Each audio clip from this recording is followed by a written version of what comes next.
नमस्कार, मैं मोंटू राजा anti corruption India से स्वागत है आपका। जैसे कि आप जानते हैं 2 महीने बाद दिल्ली के अंदर एमसीडी के चुनाव हैं, उसी के लिए कई दावेदार मैदान में उतरे हैं और वार्ड नंबर 32 ई के एक आम आदमी पार्टी से दावेदार हैं रमेश जी, जो मेरे साथ इस समय मौजूद हैं। स्वागत है आपका हमारे न्यूज़ चैनल में। धन्यवाद। तो रमेश जी ये बताएँ कि अभी जो पार्षद है, स्थानीय पार्षद कुमारी रिंकू, तो क्या उसके कामों से आप खुश नहीं हैं? देखिए वो मैं क्या खुश नहीं हूँ, कुछ भी वो खुद भी खुश नहीं है। वो खुश होती तो आज वो भारतीय जनता पार्टी में शामिल नहीं होती। 10 साल की काउंसलर थी, तो वो अपनी उसने कुछ किया होता ना तो उसी को पार्टी में रहती। उन्हें पार्टी का जो दामन भारतीय जनता पार्टी जो जॉइन की वो इसलिए करी कि उन्हें अपनी कमियाँ छुपाने के लिए बीजेपी में जा गई। तो इसलिए कुछ करती तो वो उसी में रहती। क्योंकि ये एमसीडी एक छोटा चुनाव है। ये एक पारिवारिक चुनाव है, छोटा-छोटे जैसे लोगों की समस्याएँ पानी के लेके या नालियों की लेके, साफ-सफाई की व्यवस्था को लेके तो थी। ये तो आज व्यक्ति अपना आप भी कर सकता है, इंडिपेंडेंट लोग जीत जाते हैं। तो उसने जब देखा उसका वर्चस्व खत्म हो गया तो उन्होंने भारतीय जनता पार्टी ज्वाइन कर ली। तो अभी क्या लगता है आपको जो नगरीय क्षेत्र है इसमें किस तरह की समस्याएं हैं जो आपको लगता है कि इस समय लोगों को झेलनी पड़ रही? सबसे बड़ी समस्या है यहाँ सुरक्षा की। यहाँ सुरक्षा गेट के नाम पे कुछ सब ठगा गया है, कुछ नहीं करा उन्होंने। नालियाँ आपने देखो ओवरफ्लो हैं, नालियाँ सफाई नहीं होती है।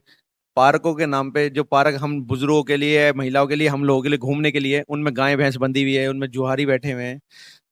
सफाई के नाम पे कुछ नहीं है। नन्नगरी को उनने बदतर हालत में मचा दिया है। न पार्क सही है, न गलियां ठीक हैं। दिल्ली सरकार का फंड माननीय मंत्री जी ने लगाए ना तो नन्नगरी का बेहाल हो जाए। अभी जनता से हमने बात करी है आपके पास आने से पहले तो लोगों का ये भी कहना है कि जो नशा है नगरी के अंदर काफी व्याप्त है जिसमें सट्टा और जो अवैध शराब है वो भी बनती है। तो कैसे देखते हैं इसको आप? जब तक इसमें सबसे बड़ा रोल है दिल्ली पुलिस का। हम दिल्ली पुलिस को इसमें कहते हैं, दिल्ली पुलिस जब तक नहीं इसमें नहीं टाइट होगी ना तो कुछ नहीं हो पाएगा। या तो आप भी जानते हैं, हम भी जानते हैं। और हम तो ये कहते हैं कि सीएम साहब को दिल्ली पुलिस आ जाए तो अभी 4 दिन में नशा बंद हो जाए। और हमने भी इसके विरोध में अभी भी हमने जो यहाँ से पिछले वाले अनुपम जो थे भूषण जी वो चले गए हैं एसएचओ साहब, उनको भी हमने इसमें कंप्लेंट लगाई थी कि बहुत जगह ये नशे के ऊपर और ये जो पार्कों में भी होता है या गली गली में बिक रहा है उन पे सब पे हमने रोक लगाने के लिए हमने कई बार हमने एप्लीकेशन दी। पर वो ये आपको पता है पुलिस सब का अपना रोल है, क्या करनी है क्या नहीं वो तो पुलिस को पता होगा। यदि आप अगर इस क्षेत्र से जीतते हैं तो क्या वो 3 मुद्दे रहेंगे जिस पे आप जो सबसे पहले जीतते ही जिस पे काम करना शुरू करेंगे? मेन 3 मुद्दे जो रहेंगे। मेन हमारा तो एक तो सबसे बड़ी सफाई व्यवस्था जो ऑलमोस्टली सबको यहाँ पे सब परेशान है। जो 10 साल से यहाँ सफाई की सबसे बड़ी दिक्कतें हैं। तो मेन हमारा मकसद है जो मेन है वो सफाई का है।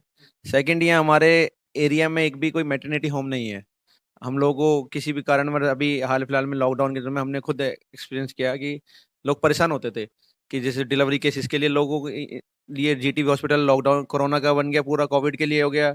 जनरल ने बंद कर दिया एमसीडी ने बटन होने पे।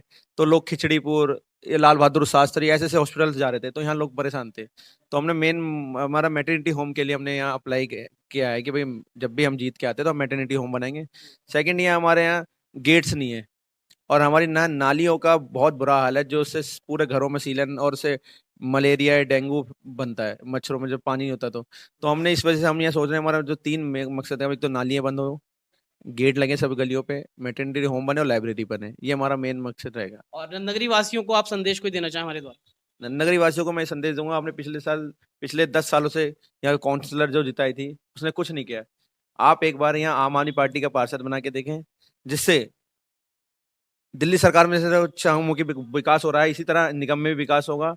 और आप लोगों ने देखा हम पिछले 5 साल से कंटिन्यूसली लगे हुए हैं। एक बार हम चुनाव हारने के बाद जब से कंटिन्यू 5 साल से लगातार लगे रहे। हमने फॉगिंग के टाइम में फॉगिंग की, डेंगू के समय में, कोरोना के टाइम में सैनिटाइजर किया। जो ये काम यहाँ के पार्षद है वो करने थे, ये काम हमने और हमारी टीम ने मिलकर किया। तो यहाँ पे कुछ भी ऐसा उन्होंने नहीं किया। तो मैं आप लोगों से यही बताऊंगा एक बार और आपसे रिक्वेस्ट करूंगा कि जनता से कि आने वाले समय में आम आदमी पार्टी को वोट देगा, यहाँ के निगम पार्षद आम आदमी को बनाए। बहुत बहुत शुक्रिया समय देने के लिए। धन्यवाद। तो ये थे हमारे साथ रमेश जी जो वार्ड 32 सी से खड़े हो रहे हैं, दावेदार हैं आम आदमी पार्टी के।